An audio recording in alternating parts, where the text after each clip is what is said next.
सर्वोपनिषदो गावो दुग्धा गोपालनन्दनः पार्थवत्स सुधीर्भोक्ता दुग्धं गीतामृतं महत्।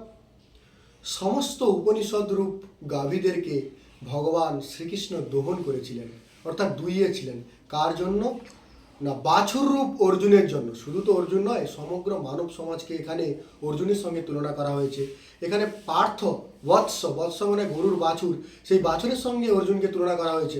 অর্থাৎ অর্জুনকে যে তিনি বাণী দিয়েছেন সেটা সমস্ত উপনিষদের সার, সেগুলোকে তিনি দহন করে দিয়েছেন। আর গীতাকে কিসের সঙ্গে তোলা হয়েছে? দুগ্ধং গীতামৃতং মহৎ। অর্থাৎ গীতা হচ্ছে সেই উপনিষদের দুগ্ধ স্বরূপ, সেই জ্ঞানের সার স্বরূপ, আর সেটা অমৃত স্বরূপ। এটা হলো এই শ্লোকটির অর্থ। আরেকটি শ্লোক বলছি। মূকং করোতি বাচালম পঙ্গুং লঙ্ঘায়তে গিরিম ইয়ৎকৃপাতমহং বন্দে পরমানন্দ মাধবম। যার কৃপা হলে বোবারাও বাচাল হয়ে যায়, অনেক বেশি কথা বলে, এবং পঙ্গুরাও পর্বতারোহণ করতে পারে, সেই পরম আনন্দ স্বরূপ ভগবান শ্রীকৃষ্ণকে, মাধবকে আমি নমস্কার জানাই।